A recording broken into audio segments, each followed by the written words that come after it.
Kaixo, nire supertxiki maiteak, zer moduz gaude nahi duzuen bizitza sortzen, supersekretuak praktikatzen espero dut baietz.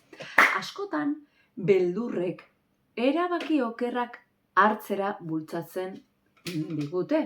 Zergatik beldurroiek emozio sentimendu eta pentsamendu okerrak sentiarazten digutelako.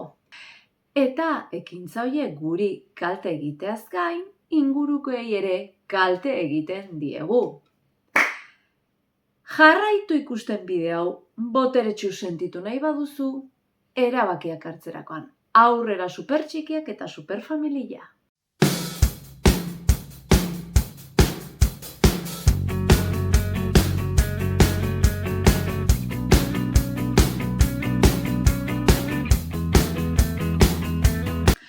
Esaztu, supersekretu guztiak 3 liburu hauetan dituzula oso modu politian azalduta. Eta nire web horrian ebai entrenamendu eder bat duzu zure bizitza sortzen hasteko ez galdu. Erabakiak esan bezala ez ditugu inoiz beldurrean oinarrituta hartu behar.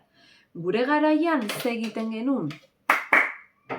Zientziak aukeratu letren aurrean, igual orain ez diazute ulertuko zertasari nahi zen, ze orain agian aukera hauek aldatu dira. Baina ikasketetan, bide bat edo bestea hartzeko, beldurra zen ez banu hartuko zientzen bidea, letrena hartutakoan ez genula lanik izango bide hori aukeratu ezkeo. Eta hori faltsua da. Era berean edozein erabaki hartzekotan, demagun, beldurra duzula laguna haserretzeko, agian zuk eskubaloia duzu gustoko, eta zure lagunari ez zaio gustatzen.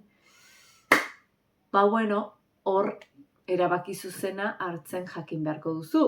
Gogoratu, gauzak lortzeko, beti esaten dugula, mugitu behar dela, ezta sofatik ezin dela ezer lortu. Imaginatu zazu eskulan batekin, agian nahi duzu pultseratxo bat, baino ez baduzu materiala lortzen eta egiten ez dezu lortzen pultseratxoa, ezta? Kontu zera berean beti esaten dugu inbiriekin, bai? Agian zuri oso ondo dijoakizu eta bapatean inbiri ateratzen zaio lagunen bati. Horrein behar duzu, ospa eremu hortatik. Eta ez bazaude gustora edo jendeak ez bazaitu aldamenean nahi, hartu eta ez borrokatu, ospa egin. Zuk beti jarri arreta zure nahietan. Eta baloratzen zaituen jendeaz inguratu. Agian, lehen hezkuntzatik DBH-era pasatzean salto horretan beste aukera bat duzu, zu zeu izateko eta jende berria ezautzeko. Eta noski kalte egin diguten pertsona horiek barkatzea ondo dago. Izan ere, amorru horrek ez dio besteari min ematen, zuri egiten dizu mina.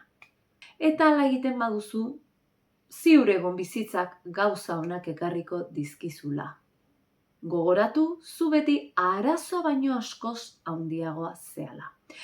Demagun, eskolako neska edo mutil batek mina eman dizula. Onartu behar duzu, mina eman dizula, baino ez konformatu eta lan egin horren inguruan. Gero eta oztopo gehiago gainditu zure bizitzan, gero eta handiagoa izango zea. Zu gainditzen duzun oztopoaren tamainekoa zara. Eskuratzen dituzun jakintza eta trebetasunak oztopo bakoitza gainditzen duzunean, kristona izango da. Konfiantza irabazten duzu, arazori hazteko erabiltzen dezunean. Ez hartu biktima papera, ez dizu lagunduko. Zerbait itxusi egin dizutela? Ados. Onartu, baino mezua irakurtzen jakin. Zertan behar dezu lana? Zu zeu baliotsua sentitzen. Hortan jarri behar dezu indar guztia. Lan egin zure autoestima indartzeko. Behar dan aina. Barrukaldera eramantzazu arreta, zure helburuetan zentratu. Zuk baduzu gauza asko sobea eskaintzeko munduari, beste pertsona horiek baino, ziur nago. Eskerrak eman zure borreroari, zergatik berari esker, indartsuago eta hobea zarelako. Ez hastu lan hauek egiten, aurrera supertxikiak eta superfamilia. Ikon volumena, gorputzek eskatzen dehust, bai, martxa, ban, txiki, ban, buelta da buelta keman, ban, akabu bako,